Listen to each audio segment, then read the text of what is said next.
his ex-wife. Brian, When I say a monster, she's a monster. His ex-wife is bonkers. Well, it's not fair. It's not fair. to make sure, Send me money, send me money, send me money. This is what happens. It's not fair. Why is it happening? Send money when I don't have a job. Because George is good. See, that is just not fair. Not fair.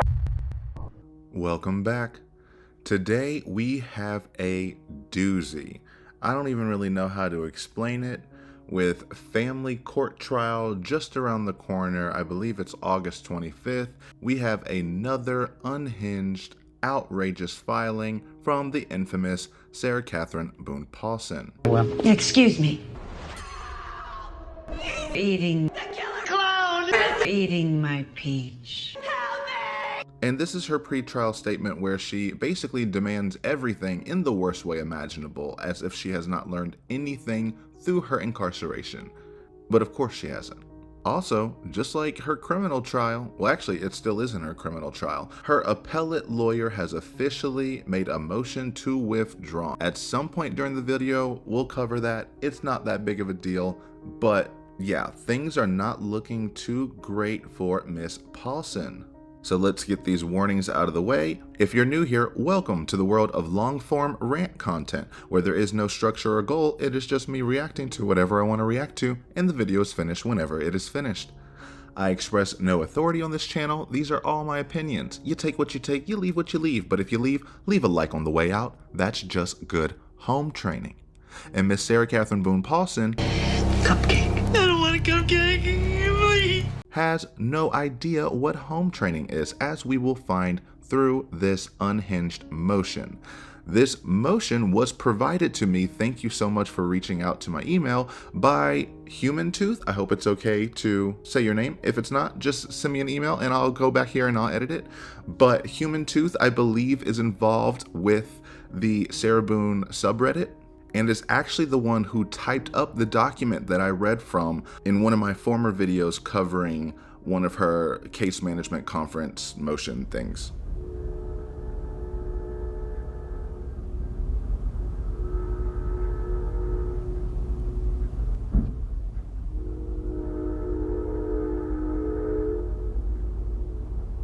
And there we go. Linda the Train is also very appreciative to you, Human Tooth. So thank you so much for providing this document so that we can go through it and all be in shock and all have our jaws drop together. And with all that out of the way, it's time to dive right in.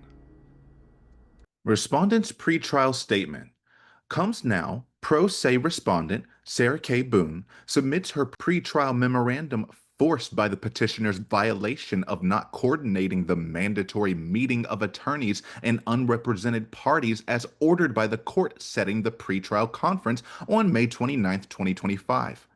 In partial judgment of respondent's requested sanctions and in accordance of included current agreements and filings for better understanding, reference application, the respondent hereby graciously submits her pretrial memorandum as follows to the best of her ability as pro se and present circumstances pending past and present. Well, straight out the gate, she is already not happy. She's upset because Brian's lawyer was supposed to schedule a meeting with her, and they were going to meet her at the prison, and they were just going to go through some stuff and try to narrow some things down, try to come to some agreements here and there so that we're not going through absolutely everything during trial, but it's more tailored in leaving out the things that both parties agree on. They didn't do that. I don't blame them, but they didn't do it. So she says they got sanctioned partially. The judge did admonish them in court to tell them, basically, I told you to schedule the meeting, schedule the meeting. However, even if they did schedule and show up to the meeting, she would still have to write this. It would just be probably shortened. But whatever. She wants to come out the gate saying, I shouldn't have to do this. I'm being disadvantaged. I'm doing this to the best of my pro se abilities. Basically, give me the benefit of the doubt. But not a terrible opening for her. Uniform order setting pretrial conference for non-jury trial. Page 3, A, supplemental proceedings, historical background and filings. One, marital settlement. Okay, I don't care about this. Marital settlement agreement, parenting plan, final judgment, supplemental petition to modify final judgment, petition to relocate, motion for contempt. We know this. We've covered this. Moving on. Marital settlement agreement. Page 2. 2. Behavior. Quote, neither party shall annoy, threaten, or otherwise interfere with the other party. Petitioner has repeatedly and continuously made the active decision to completely exclude the respondent in her family law case, where she is the other party and the mother of the minor child. Respondent has a pending appeal and is trying to maintain and build a greater future with her son and herself in the meantime of her release. What? Have you lost your goddamn mind? Your release? Really? We're back in delusional nation, Delululand, Delulula Boo Boo Land. Your release. That makes no sense. You're saying, I have my pending appeal disputing my charge or whatever. There's nothing to dispute. You admitted to doing it. You took a self-defense approach. You said on that stand in front of everyone under oath, I did this intentionally. But don't worry, it was to protect my life. There's nothing to dispute. There is no way you are released ever. No future. Your best possible outcome from an appeal is to get a new trial where maybe they take 2 hours to deliberate instead of 1.5. Depends on if they give him dinner or not. Jesus Christ. Okay. This is gonna be one. I can tell. He knows she is without resources, family, income, and an attorney, where he vindictively continues to add, quote, chaos to her life and their sons. And after repeated pleadings by the respondent for petitioner to stop, include her, communicate, cooperate, simplify. During the respondent's incarceration and presently, petitioner infrequently answers phone calls and has never responded to tablet messages, including while located at OCCD for five years, regarding her valid concerns and questions needing to be answered about her son, etc. No, at this point, I need to know what the etc. is. Because if you're not calling him about your son, you should not be calling him. Here's one thing I think we're going to see a lot is that I don't think Sarah Catherine Boone Paulsen. There was a clown! Where the fuck is he? Where is he? Where is my son? He's escaping! My son is escaping!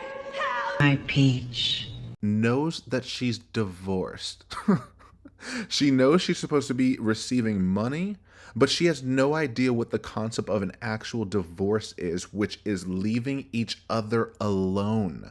You talk to him now, or you try to talk to him now, more than probably you did when you were married. Why? Because you go out on the bar and cheat on him all day.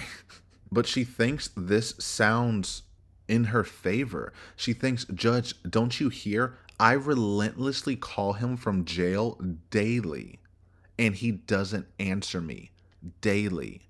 My ex-husband, when needing to talk about my son. No one needs to talk about their child of the utmost needs every day. The fact that you do this means that you are just trying to exploit them. She's just lonely at the end of the day.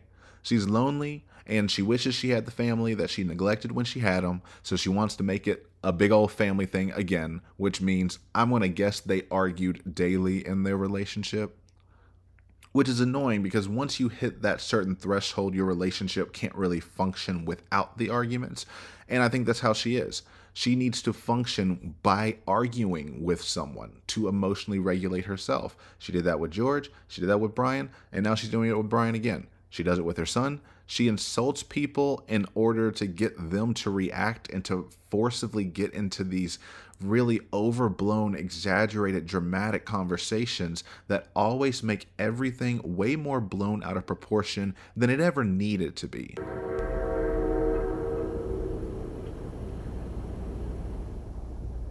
Thank you, Linda. You're saying the exact same thing we all are.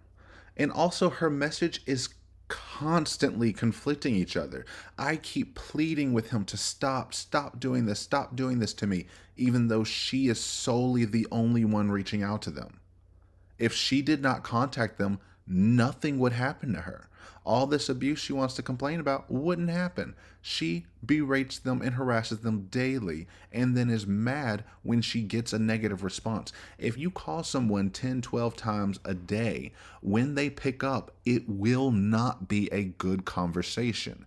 Unless you are like on the gurney dying, then there is no reason for you from prison to be calling people that many times a day. Jail at the time, same difference.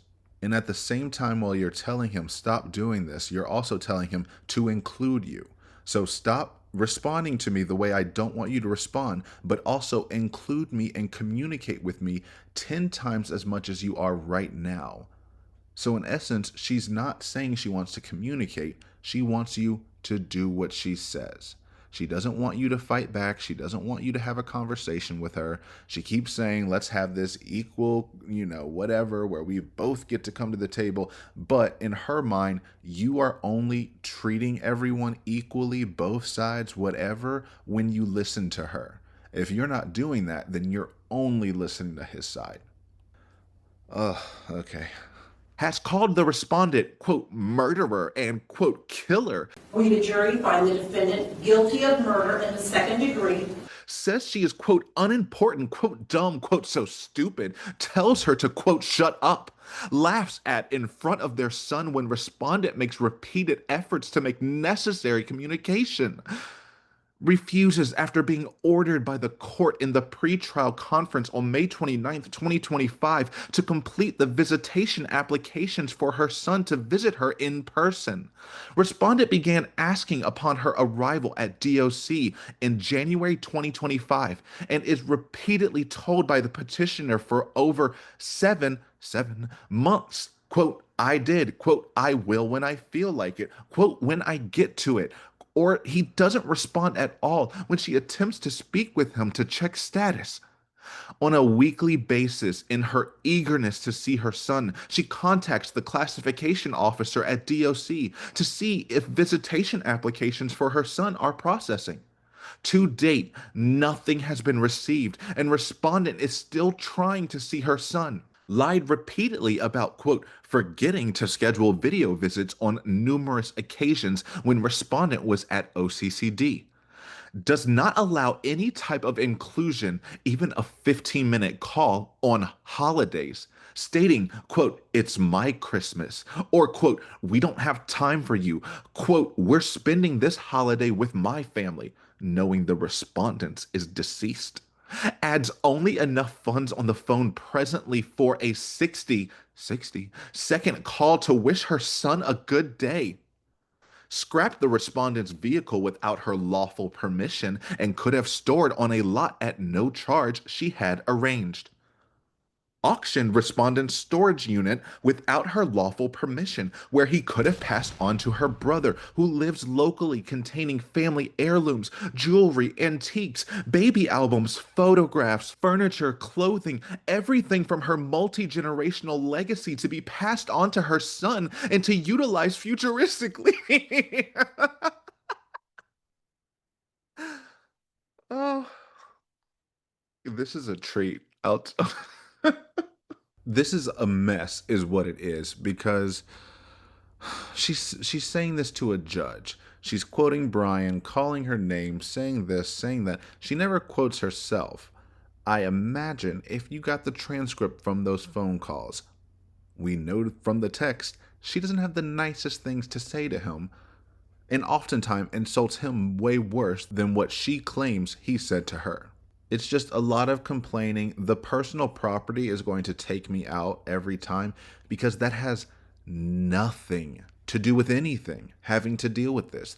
This doesn't deal with your alimony, doesn't deal with your child support, doesn't deal with anything. The only thing you have trying to connect your personal property to this is that you're saying he took control of it. He volunteered to take your things. And now you want to know where they are, yada yada. That's no one's responsibility. Is his name on the deed to the car? is his name on the contract with the storage unit, then they're not his responsibility. He has no obligation to that. Did you write it down? No. You're saying you had promised you at no cost, she said that in the past, that he was just going to do everything for her. Y'all are divorced.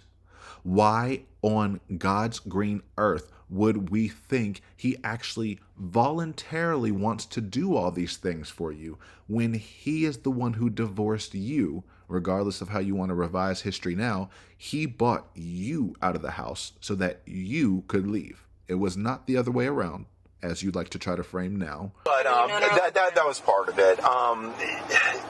The alcohol has gotten worse and worse and worse over the years. That's one of the main reasons why I divorced her. I just couldn't deal with it. I mean, it got to the point where, on weekdays she'd go out, and I guess the George person is one of the people she had met. Because I separated at one point and went over to my parents' house to live for a few months. And I guess she met him over at the pool place or something like that. But I'd come back and we were in therapy trying to work it out. And on a weeknight when he's got school the next day, I've got work the next day, she was out till 3 o'clock in the morning when the bar closes, and she'd bring people back over on the back porch. One time some random person walked in my house and started screaming for Sarah at 3:30, 4 o'clock in the morning when we're trying to sleep. I just couldn't get over it. There is no way he would want to try to do all these things for you after you murdered someone. This isn't you were down on your luck, you're having a bad time, you were homeless for a little while, let me try to do what I can for you. No. And even if it was a drug possession thing or stealing or anything that's not killing someone, he might want to do that for you. He might be more inclined to do that. But you will never convince me that he is just so voluntarily, enthusiastically wanting to help the woman he has spent years trying to get away from after she kills someone. Nah. And then the whole storage unit thing with the family heirlooms. Didn't you say George already destroyed all your family heirlooms, keepsakes, and traditions? I forgive George for beating me senseless, for trying to sleep because I had to go to work or my son's field trip the next day, for ruining my deceased family's heirlooms, traditions, and keepsakes, my son's furniture, destroying the television we watched together, for wrecking our townhome by breaking windows, punching holes in the walls and doors, ramming his entire body into glass doors, kicking in my front and back door over and over and over, for breaking or removing the locks from all of the doors and sometimes the knobs altogether, so I had nowhere to feel safe, including the sacred space of my son's room where he beat me bloody on his bed. And like I've said before, that is the worst mitigating statement I have ever heard in my life. I've said that it would have been better if she just said, fuck all you bitches, you're just jealous, he died on his own, it's not my fault, peace. And that would have been more respectful than what she did. I actually came across one on the other day of someone who did that, and it was deplorable. I would like to say something. Go ahead. I'm innocent. You all, you're garbage. Absolutely, Your Honor. Miss Fowler, I don't know that that's appropriate here. Sorry, I told you what somebody else can. And She gagged them with that one, for sure. Because damn. But that was infinitely more respectful than what Sarah Catherine Boone Paulsen did. Cupcake. I don't want peach. Cupcake. And I think anyone, I would have applauded her if that is all she did. She'll never quite understand how damaging that statement truly was, but she has the rest of her life to figure it out. Like, he destroyed the concepts of traditions in your family. Now it was all hidden in this storage unit that Brian could have passed on to your brother. Why didn't your brother just take it? Again, Brian's name, to my understanding, is not on the storage unit. He's not the one paying for it. You own it. If you really wanted it that bad and it was really that important to you, tell your brother to get some bolt cutters, cut the lock off, boom, it's yours.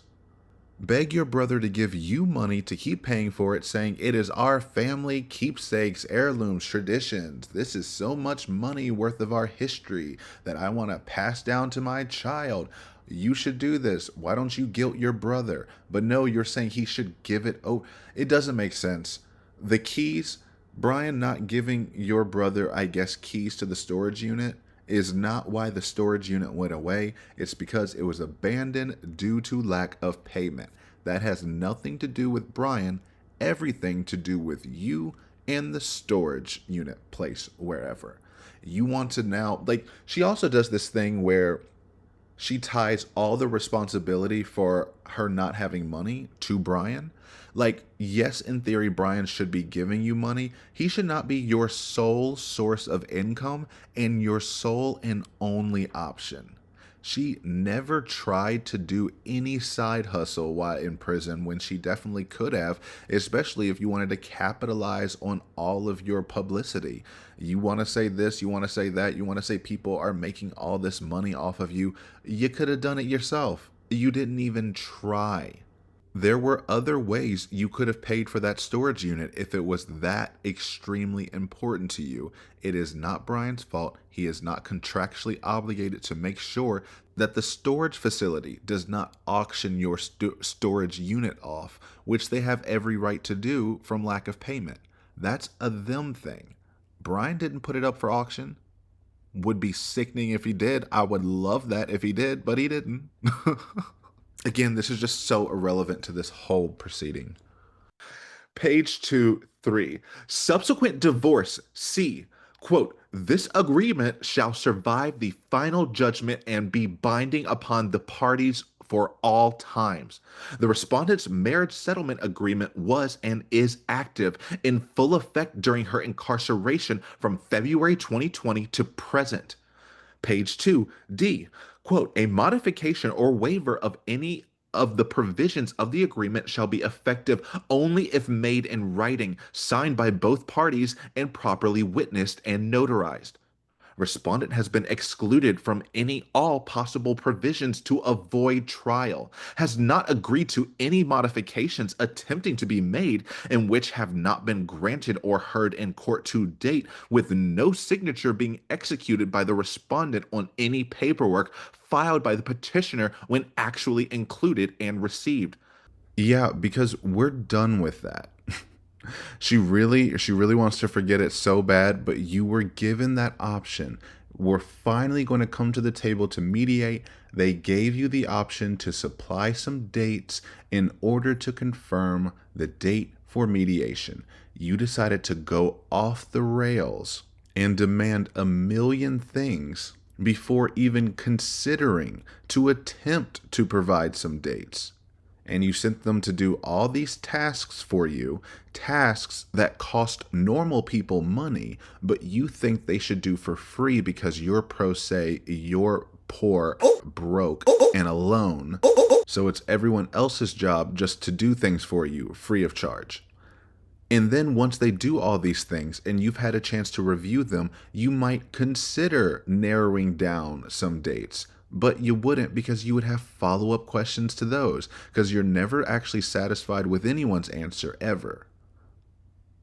Let me know if I'm wrong. I don't think she has ever taken anyone's answer at face value, as in, you gave me a response and I have accepted that response. She always tries to negotiate it, nickel and dime it, until it is exactly what she wanted. So I already know this is going to come up a lot. Let's go ahead and backtrack to those letters that Brian's attorney sent her, asking for her to send the dates, and and how she responded. Did she seem cooperative? Did she seem like she wanted to have the mediation? Let me know down below. Mr. Martell, I am in receipt of your letter requesting a date to be set for former husband's petition to modify, but have a few concerns and questions before doing so. First, I would like to make it known I have been diagnosed with cancer and am awaiting outside professional medical consult and treatment options. I do not know the level of severity, duration of time, or outcome for any of this, nor the effect it will have on my case, which I am currently incarcerated for, or the case at hand with former husband. As said in my previous letter, no one has a crystal ball. I do not know 4 months in advance my location or status, making it impossible to determine the best date to choose from which you have proposed. With that being said, my questions are as follows. Those weren't the concerns. 1. What are the requirements under Florida law stating a mediation needs to be scheduled for the petition to modify? Please provide documentation so I can understand the practices, procedures, and protocol for this area of family law and can abide accordingly. I can also have a general timeline of what to expect if possible, other than a letter from your firm telling me what I have to do. 2. Please provide copies of all documents to be discussed, which includes original marriage paperwork, pre-modifications to see and compare specifically what is being requested to be modified. 3. Please send contact information, location, and credentials of the selected mediator, Karen Middlecoff, Esquire, work. What is her affiliation with the Martell firm, and how was she selected? 4. Will former husband be in attendance? Who all will be included in and during this meeting? 5. Who is the judge overseeing this case and receiving copies of all correspondence, signing, approving paperwork? 6. Is there going to be an agenda for discussion during the mediary to be received in advance for preparation and review? 7. What if selected date has to be changed due to unforeseen complications or circumstances? Will I be penalized? Rescheduled? 8. Is the point of this mediation to try to force me into signing or agreeing to the only terms available presented by former husband? Or are my modifications going to be allowed for discussion also in order for both parties to be included in the final agreements for and with the best possible outcome? 9. What if I do not agree? 10. How is a video conference scheduled? Will this be a private meeting? Is face-to-face an option? As said, I do not know what date is best for me considering my current situations and now health complications. By answering and explaining further the aforementioned concerns and questions will most definitely assist in my decision making. Your expedited response is greatly appreciated, as well as providing all requested documents and information. Thank you in advance for your assistance, And that's her patience, and wanting cooperation. to participate. I am continuing and my wanting pursuit to have of the seeking mediation. representation and still She doing did all of everything that I and can asked with for the all those minute things amount just of so it can, resources quote, I have available. Assist I in am her decision not making, giving up not in even any so that way. she can confirm So it again, or nail down. thank you, It and is all only who are to involved for your conceive of it a patience. little more. I look forward and then to when your you give her that response. information, she's going to say, "Well, this isn't enough. I have cancer. How am I supposed to read this shit?"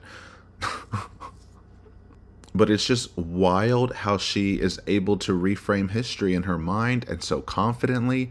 And then she gets in front of this judge. And because it's a new judge, she's trying to butter her up and is going back to the love bombing that she brings to every single court until they don't go her way. And then they're the worst judge imaginable and they're all corrupt and no one listened to her and no one gave her an equal opportunity or an equal chance to be heard and have a successful outcome.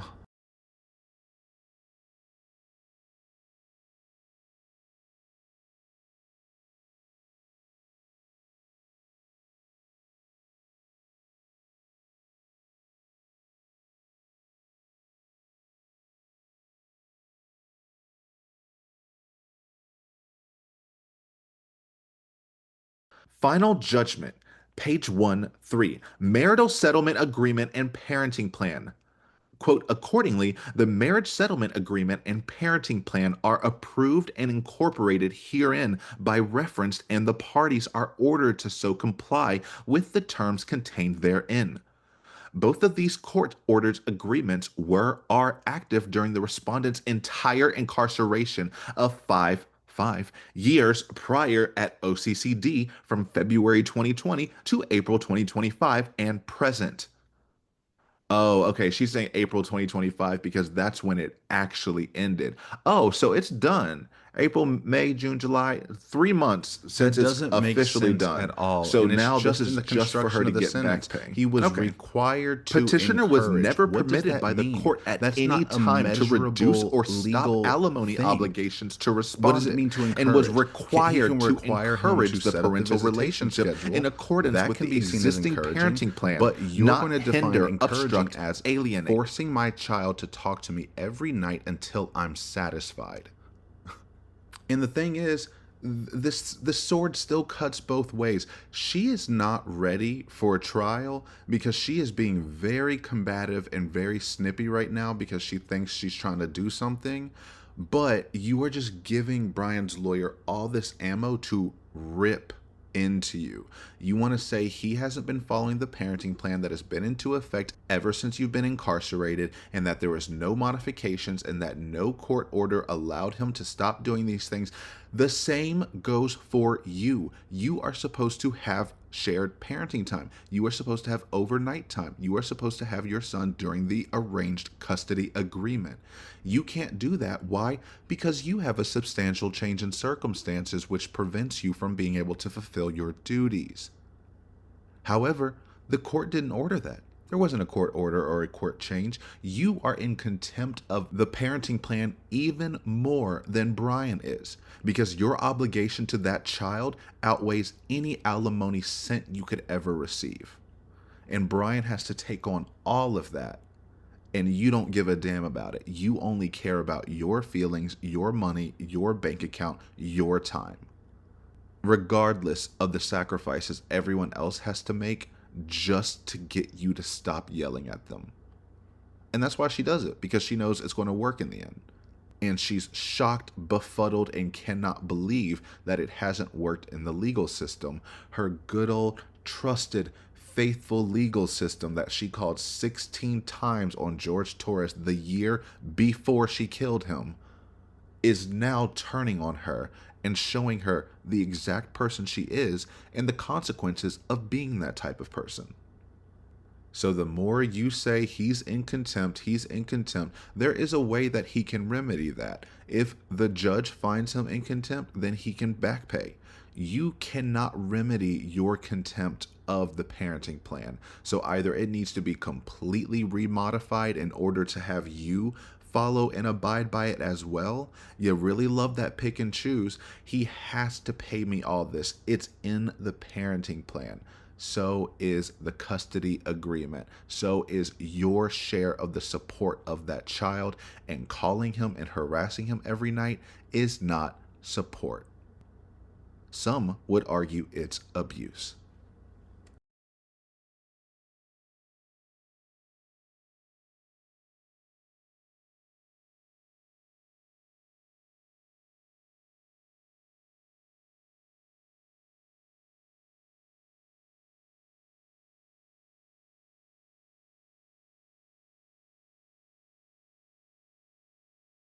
Page 4B, the children. Parenting plan. Active without modifications during respondent's incarceration from 2020 to present. Signed by both parents, the petitioner and respondent, notarized, witnessed, and filed in the circuit court. Page 1. 4. Parental responsibility and decision making. 1. Shared parental responsibility. A. Quote, it is in the best interest of the child that the parents confer and jointly make all major decisions affecting the child's welfare. Major decisions include, by are not limited to, decisions about the child's education, healthcare, religion, and extracurricular activities. This plan does not give right to or stipulate incarceration to include and alienate either parent, which petitioner has continued to do to respondent, the other parent, mother of the minor child. Respondent's incarceration absolutely does not define her as a human being and mother to her son. Regardless of location, she should be included in the child's life wholly, foremost with the child wanting her me inclusion, when I lie, who knows because she encourages, nothing but believes lies in, and here. uplifts him. And my with thing is, no when you parent or tell other such person obvious, should have a provable right to lies, remove you such completely positive destroy all reinforcements credibility you and have, betterment and of the then when you minor have child, no actually matter valid how points, and where she is no able one to wants do to believe so. them, and no one wants to give you those points because there's You so wrote much that with your falsity, whole chest. manipulation, and Wow. just nastiness surrounding it. You actually want to sit up here and say incarceration isn't technically written in the plan, so that shouldn't prevent me from being with my child. I only caught one body. Why would that make me an unfit parent? Just because I killed and murdered someone else's parent to where they don't get to see their child ever again, and their child never gets to see them ever again? Doesn't mean that I am not still a positive influence on my son who knows how much I love them and wants to be involved. Really? Because those tablet messages you're so proud of say the exact opposite.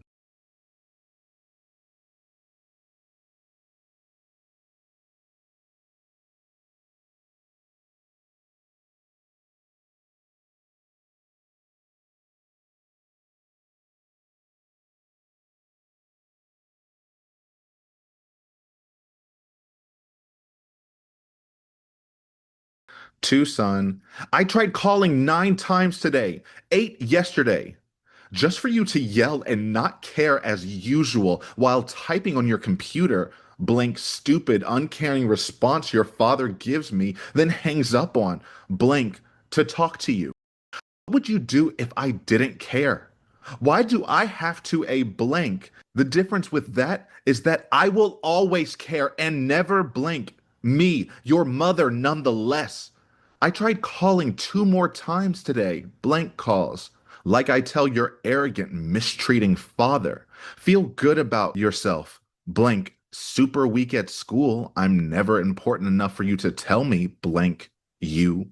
That's what you make me feel. Thanks for the Valentine's Day blank. Have decided to make them for me after telling me you think about it blank and he does year not with you answer. lying to It me says with your that when he adult does father answer, he's not giving you satisfactory responses, Adult and he makes you father. feel bad. As I'm in sure you are they're talking just to a fine child for a right child now. to respond the way that You he are talking does, to this but to child you, he's as not if responding he were with your boundless, husband and you're having unconditional an love. argument with Brian. Unless he's being disrespectful and rude and Brian corrupted him and this and that. You have insulted that boy and you have tried to guilt him into loving you non-stop to a point where anyone would recognize this as abuse.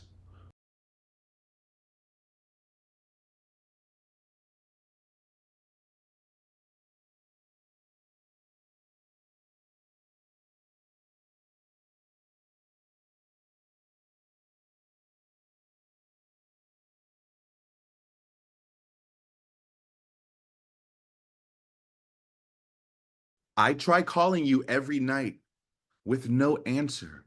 Don't you know by now the evening time is when I am able to call you so you have your phone with you? I call every night. Every night. And you want to say Tonight such a it bond rang that and rang, no then one should went to have the right voicemail. to Then break. voicemail Yeah, directly and when that's I why we called have back. people who You take don't want those to rights talk to me? away. It and makes break no those difference rights when it is, because of as it's the individuals same and parents thing like on the you weekends. who are so Anytime I call you, self-centered that the please child don't is think a I'm not genuine trying. afterthought It's you to who are their not. comfort. I hope you answer They would rather sometime. their child I be love you. absolutely miserable as long as they are making her feel better. And even then, the son is just a conduit to the things she actually wants. She always mentions the son right when she's trying to ask a request for herself. I don't want the alimony for me. I only want it for, my basic living expenses and to get gifts for my son and, to support my son and to get my wings meal and this and that. Da, da, da, da, da. It's just a deflection so she can be as selfish as she wants while also being able to look at the reflection in the mirror and say that I'm an amazing mother to my child.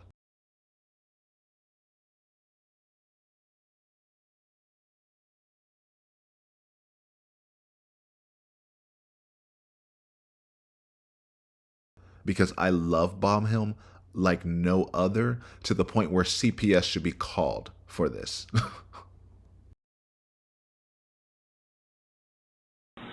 think you all understand who I am, where, Okay. Well, tell me.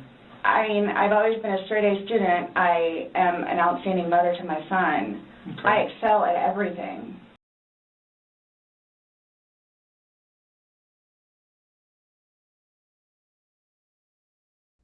B. Respondent motioned the court for a guardian ad litem to be appointed to further prove her efforts in the child's pursuit of wanting, maintaining, building their appropriate and loving relationship, which was denied. C.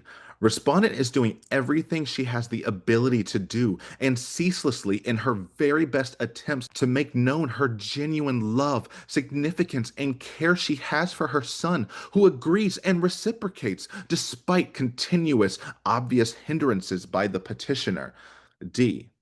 The minor Like at this child point, is I'm very aware guessing of these her ongoing single cell, hindrances like and she's speaks having about those to delusional respondent, hallucinations especially his where desire she to is see her in seeing or person, hearing a which he vision of her also has son been that does asking not petitioner exist, about almost because it just on a contradicts daily everything she basis. says. The So either minor you child lie on the apologizes to hundreds of respondent jail regularly tablets where that he ignores petitioner your does not messages do and you're mad and that he never prolongs has his their phone overdue charged and that time this, together in that, person. whatever.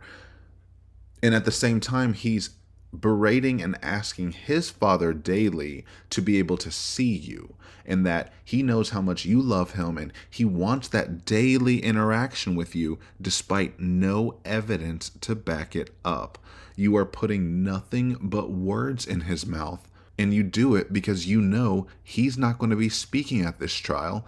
And it's disgusting because she always, and she's going to do it here too, bring up that the father is bringing the son in and that the son should be kept out, when every single cornerstone evidence of her arguments are, this is for my son. No matter what happens, don't look at the jail, don't look at the murder conviction. I'm only doing this for my son. But also, Brian needs to keep him out. I'm the only one who can use him as a pawn.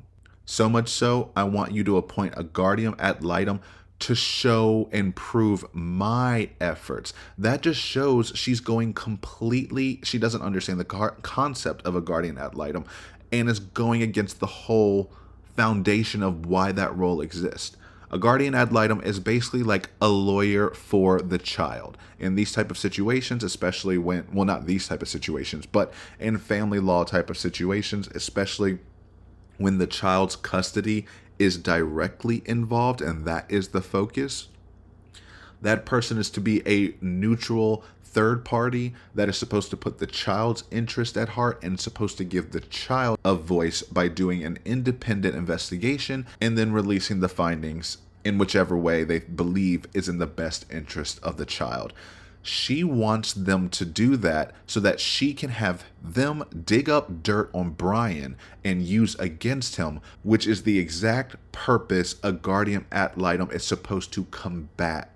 The harassment of one spouse to another using the child as a conduit to obtain information, to guilt, to manipulate, anything. So the fact that she is asking for this, which has already been denied, rightfully so, just proves it's again self-serving and not for the actual benefit of the child.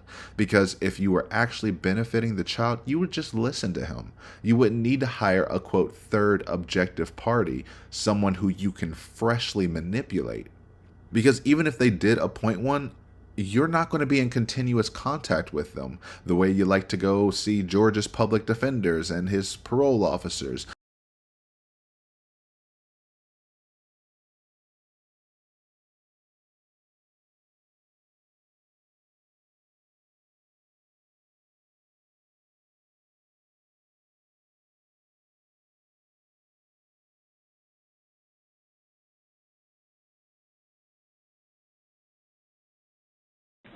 I've really helped him.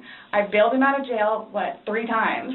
I've gone to every single hearing and every Because you single have to have arraignment, everything that I influence did on for everyone him. else's life. Gone to see You all his wouldn't be public able to defenders, do all go to that. the They would be state. like, I've gone to okay, the state. but we're I did investigating everything you. for I him need because you I'm to trying to step help him because I back. have. I had And you hope would in like to him. use anything he found And he was against Brian, trying. but anything he found could be used against I mean, you it's as not well. that was not my It's just, intention. it's silly. Because she has I no don't have any substance idea to what any I've of her done for arguments. him. It's all moral arguments. I have so much love and care for my child. You haven't shown it. The only thing that we know from your love is that you love bomb him to an abusive and obsessive degree. And I myself have some slight message anxiety. I get overwhelmed by messages and I don't know how to respond to them once there's too many, and it's a lot. So I can't imagine the type of anxiety and stress her son is under every time she berates him with a phone call or a haunting text trying to guilt him into loving her more. Like, I keep thinking about that I love you love bomb. It will never leave my head because I just can't believe someone would do that and think that that is them showing proof that they are a good parent. Be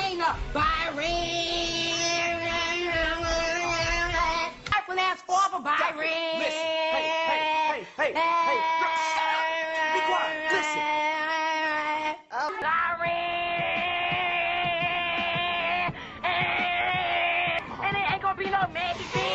No.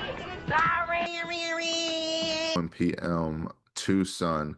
So much. I love you, I love you, I love you, I love you, I love you, I love you, I love you, I love you, I love you, I love you, I love you, I love you, I love you, I love you, I love you, I love you, I love you, I love you. Yeah, I'm not gonna say this many times. Are you kidding me? Oh my gosh. Wow. Wow, it keeps going. This is so overwhelming. If I were her son, I would probably panic seeing this. This is the definition of love bombing. It's showing that you need them to acknowledge that they know that you love them, but not actually expressing the act of love itself, which is giving him the space he is begging you for and clearly communicating to you. Every time he does clearly communicate, you go absolutely apeshit about you don't treat me right. Why are you so mean? You're this terrible this. Oh, and then the next one is I love you, I love you. Just wow. So now she gets to use this in the future to say, look how supportive I am. Look how much I'm trying. I'm trying to actively be in your life, to be in every single aspect of your life. I love you, I love you, I love you forever. And I can guarantee you, she only did that because, again, she wanted to bring all these tablet messages in. And if he's not trying and not loving her, look how much I love him. I'm trying so hard, so you need to side with me. No. E. The petitioner excludes the respondent and mother of the minor child in every aspect ongoing from prior incarceration to present. Her vigorous attempts to continue her always important, meaningful role as an abundantly supportive parent and friend, emotionally, spiritually, mentally, and attempting to be physically would the petitioner bring for visitation, have not ceased nor will, regardless of trials, time, and location. Girl, this is a threat. You just said regardless of the trial. You hear this, judge? It doesn't matter what you say. I will not cease to harass my child into loving me. Page 2, 5, recognition of children's rights. Quote, the child has a right to 1, have 2 parents and to love each of them, no matter what or where they are or their circumstances, past, present, or future. Yeah, that's his decision though. So, 2, quote, develop an independent and meaningful relationship with each parent and to respect the personal differences of each parent and each home, unobstructed, uninfluenced by the other parent, and wholeheartedly in every aspect for the child. 3, quote, be free from being present during the parent's parental battles. When petitioner verbally abuses and embarrasses the respondent when contacting him to discuss legitimate, necessary concerns about her son. 4, quote, enjoy the mother's family. Or learn about if deceased, which could have happened if her storage unit not lost containing irreplaceable family legacy heirlooms, photographs, and history. 5, quote, to see each of the families as different from each other and not to have these differences referred to as, quote, better or worse.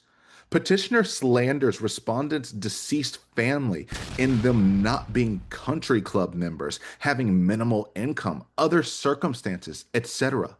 Minor child tells respondent, quote, I know everything.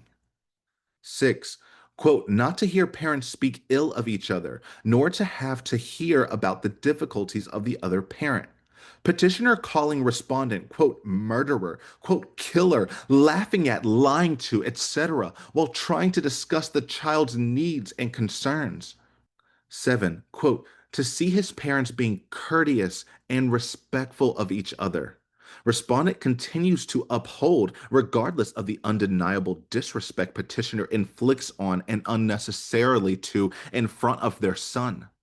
Both parents completed the court-ordered divorce class stating the aforementioned and their full understanding to the judge after completion. Certificates included. She is so proud of this certificate, divorce class, whatever. And it's a very standard class. When parents get divorced, you take a class so that you make sure that you are co-parenting properly. This is about parental alienation, this and that. And she keeps saying that she's being alienated and this is unfair. It's not parental alienation when you are in prison for murder. It is protecting your child away from a vicious murderer who hounds him daily. She has no idea the true psychological harm she causes that boy constantly with the way she tries to talk to him. Because she thinks she's innocent, the entire world knows she's not, including her son, who has called her guilty before, and then she has lost her mind about it. Why would you tell my son? I am shocked by your idiotic, egregious decision to tell my son, blank. Why would you do that? And nonetheless, with your inconsiderate blank, your hurtful guessing, I called him to talk about Valentine's Day, blank, able to receive an actual card this year rather than my blank you and he did together last. Why did you include him in blank? Instead, I am being called names, murderer in the second degree. We, the jury, find the defendant guilty of murder in the second degree. Yeah, double homicide. Bitch. No, I'm sorry. Everything wrong, and why I keep putting off going to blank over with. Why, Brian? Why did you tell him anything about blank? Know what is happening ever or is going to. This is our blank. Nothing other than what you tell him. Not an attorney, blank. Do not do anything about anything with my case other than blank, misunderstanding and ignorance. Because of you, bad decision, blank, divorce class you took stating you understand what to blank, other parent, no matter where they are, you didn't think blank thoughts or anything. Your goal was to worry him more, blank, me even more than he already is because of you. You don't blank, I'm going through and how everything, blank, much worse with your stupid decisions to tell him everything, blank, no right now or at all. He's a 13-year-old child, not a blank. You speak. Try to understand others' feelings and positions, especially our son. You stop, help, not hurt. Stop, you. But that is so much to put on a child who was 9 years old when this happened. And you have been berating him ever since. Formative, important years for development he has had to go through with a parent in prison. And not just a parent in prison because that happens, but a viral parent in prison who has brought nothing but embarrassment to his life and hounds him constantly on top of that, insults him and calls him a bad son while claiming to be the victim the entire time, the victim of the entire world. I'll never forget when he wouldn't respond to her and she said, I can't believe you're doing this. I'm going through so much, and to be spat on by you is unconscionable, unbelievable, unthinkable. Because him not responding is equivalent to spitting in her face. However, her zipping someone in a suitcase laughing while filming them is not actually being a murderer. It's all good fun because they both were laughing. Well, I hope your son's laughing too. That way it's all in good fun and no one's a victim, right? Despite her trying to claim victimhood,